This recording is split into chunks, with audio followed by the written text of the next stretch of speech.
American Ultra. Yeah. So there has been quite a lot of well, not controversy, but there's been things coming out this week from screenwriter Max Landis, who wrote this, who has said that he thinks. But he's with a certain Josh Trank. Maybe, but I mean, but he's come out this week saying that you can't create an original idea and it can't be successful in Hollywood unless you're Nolan or Tarantino. So does that seem like sour grapes to you, or does that seem like a man who's jaded, or? It sounds like somebody who's tried his best, but ultimately, now I'll save why he's wrong until you've said your thing. Yeah, but I was just going to say that.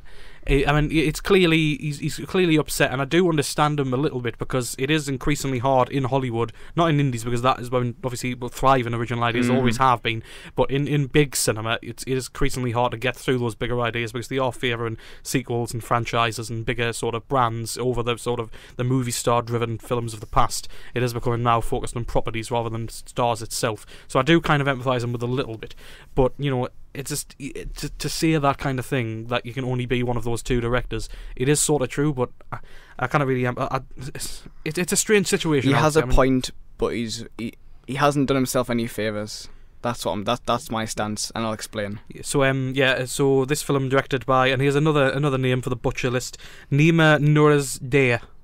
Nourizadeh? Yeah, something like that. Previously directed Project X in 2012. So things could only get better, really. Things could only really get better. 3 years on, she's now directed this American Ultra, which is starring Jesse Eisenberg, who is going on to be Lex Luthor next year, who's got hair, you know, because that's exactly how it should go. He is playing a person called Mike Howell, who's a stoner, who's just living a happy-go-lucky life in a sleepy town in West Virginia, where he works as a convenience store clerk, and he's just, you know, he's living day-to-day life where he's planning to propose to his long-term girlfriend called Phoebe, played by Kristen Stewart, who has seemed to have overcome the Twilight saga now. See, I like Kristen Stewart, and I really hope people can forgive her.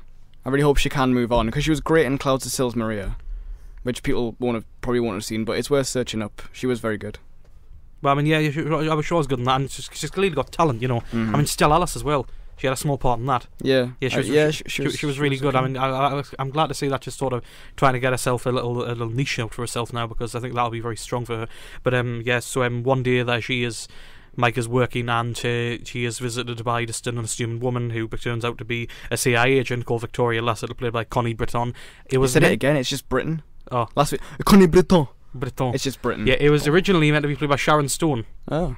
So there you go. Don't see what difference it would have made, really. I don't know. I mean, how old is she now, anyway? Like, Sharon Stone? Yeah? Like 50 odd or something? 50 odd. Still got it! But yeah, I mean, so he's visited by her, and she sort of says gibberish at him, sort of like an access sort of code to try and get into his mind, because it turns out, like a trigger, because it turns out that he is a sleeper agent for the CIA. He was an agent that was put into this Ultra program that the US government were creating to make the ultimate assassin, like the best sort of behind enemy lines thing. But she, again, just like in Agent 47, she thought it was unethical, so she shut it down and wiped his memories and put him sort of in this sleepy town, and that's why they were planning to go on a holiday, him and Phoebe, but he has panic attacks, so they couldn't leave, and that's because it was engineered to not leave, so he can stay there and be safe in that town.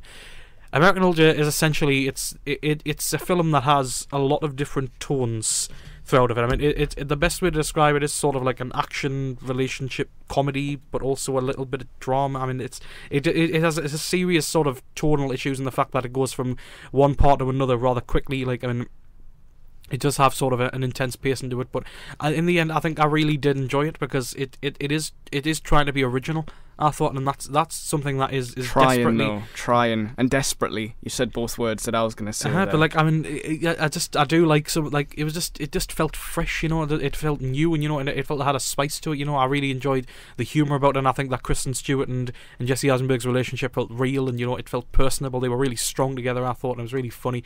And even though it did sort of go back and forth from that sort of trying to be like a serious thing, and then going back into like the stoner comedy, where it's like jumping from one part to another, like, you know, just completely no idea what was going on. But I did like that, because it gave it a bit of personality and, you know, a bit of quirk to it, and I really enjoyed the fact that it was trying to be so different, you know. It was trying to be sort of, it was trying to break free from the mold and be a crucially original idea, you know, with the animation style they had and some of the dream scenes, and then obviously some of the humour is like straight humour. John Leguizamo. Yeah. I always mess up with him just teasing it, and he's playing this loose cannon friend of Mike who comes in for a few funny scenes, and then the guy off The Wire as well. Yeah. Coming in for a few. But I don't know. It just felt really warm and fuzzy, and just like a really just a generally good time to sort of ease away from all the schlock. Like, I mean, there's been so many wasted sort of comedies and sort of action. I like things just to go out and like have a good time with your friends, like Fantastic Four and Pixels and everything in between. Well, this just seems like a good. It is a good. I really enjoyed it.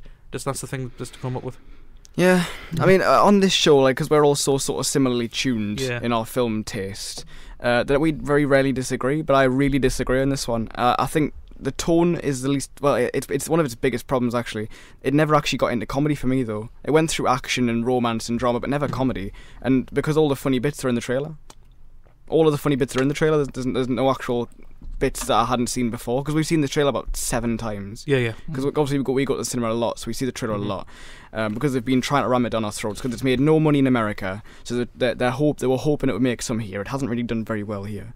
But like all of the funny bits, like the old flying pan bullet trick trailer. Film hasn't even not altered in any way. Oh, that wasn't in the film. That was actually in the Red Heron. I might have been surprised by it. I might have chuckled a little bit if I hadn't seen the trailer already. But because there's nothing else than that, it's not very funny. The action is quite crunchy and quite grisly and quite. But it doesn't really work if the script is so tame, and it really is for visceral horror that the film has, like when the bullets go in, you spurt, CGI spurt, it looked pretty bad, but when it's got that kind of punch to it, you need a script that matches it. You need some kind of like Malcolm Tucker swearing. You kind of get like F-word. You're an F-word. That'd be a very scary CIA agent. That's kind of what you want, though. If you've got like big lines. tents full of soldiers, you kind of want soldiers who kind of say as just as much as they act, and it kind of doesn't have that. I just thought the script was very tame, and Max Landis, his argument fails because his script wasn't very good. I'd be fine if he'd written the new Pulp Fiction, but it wasn't. It's just another one of these comedies to throw on the pile. I mean, action wise, it all looks good, and Kristen Stewart and Jesse Eisenberg are a good couple. And I said after the film, why did it have to be an action movie? I like their couple, and then it all just kind of went boring after that. Because they separated and did their own thing and twist. I don't care. I didn't like it. It could have been fine. I just didn't care. I don't know why it was like. I don't know why I like it so much, because it is just. I don't know why you like it so much. It was proper riotous fun. You know, it's just like their relationship was really good, and it anchors the film really well, I think. And the fact that the story doesn't take too much time to get going. You know, it gets up and going. It's not an obscene length of time. It's only 96 minutes. You know, it gets there where it wants to be. And I just liked all of the campy supporting characters. You know, you got Topher Grace in there as like that, the CIA agent who's sort of tracking him. Yeah, and then you've got I liked Walton Goggins playing basically the Joker in his sort of unhinged like CIA agent. Walton Goggins is the one thing I did like. It just like it was just you don't often get something that's so like campy like that, but also so warm, and you know, like it has a proper relationship at its heart. That's also quite funny at times, and it really did have like proper punchy action. And I thought, obviously it's not like the Raid style action, but for Hollywood like comedies like this, that you need a base level of action to go along with it. And I thought this is probably the same reason why I like Kingsman, because it was fast and whippy. You know, it was just like the way it was just, you know, it was frantic and, you know, hectic. It was always moving about, and you know, you could always keep up with the story well enough, and that's probably why I enjoyed it so much. Okay, Joe. I mean, I did like Jesse Eisenberg and Kristen Stewart and stuff, and all the action, and I can't recall laughing, to be honest. No, I don't think I even giggled one bit. But obviously, like the action, like stuff was good. But the only thing that really interested us in the film was, I can't spoil it, but near the end, you know, with the Walton Goggins scene in the supermarket. Yeah. That, if obviously, because he was a previous like ultra kind of program initiate, and if I kind of felt genuine emotion during that little scene. That I was like, damn. But I that's the only thing I can kind of think about coming out of the movie, because all like the action stuff's all good and everything, but it does kind of get bland after a while. For me, that's what it was like. But that scene, maybe if they did something with that angle, I don't know. And also the beginning kind of, because it's kind of not good, because obviously you're seeing everything's in the trailer, and then you see what happens at the beginning, and there's no real surprises. No. But if they're going to go with that angle, then everything on the way to the end, obviously, which I God, I can't spoil. Everything's got to be entertaining at least, but which does for me kind of it did burn out a bit. So I don't know. I just wish they did something more with the Walter Goggins scene and the Ultra program. That would have been a lot more interesting, I think, because it wasn't really that funny. There was some really weird tonal stuff. I mean, when Bill Pullman comes in at the end. What's all that about? I've read things saying that it's supposed to be like a sort of little jab at something or other. Yeah. But I mean, like, it doesn't fit. There's too much of some things and not enough of others, and it's just a mess. I thought it was a complete mess. But I think I've seen people who have said that, you know, embrace how messy it is because that's the point. Because get it, because they're stoners and it's supposed to be confusing. And no. It's not confusing. It's just dull. Well, I mean, I was talking to regularly a listener, Matthew, on Twitter, and he was saying like how he thought it was just freshly original, you know, and that's what I did think, because it was such a beautifully sort of, I mean, just a different story, you know. Like, obviously there have been so many washouts this summer, like Fantastic Four, that, you know, you just don't care about. And this is something that's come along. It wants to be daring. It wants to be energetic. It wants to be frantic. And I think it succeeds because it is anchored by that relationship that you do care for. Everyone here admits that, and the story that goes along with it is frantic. It is sort of, it is energetic. You know, it's always getting from point A to point B. It doesn't drag on too long.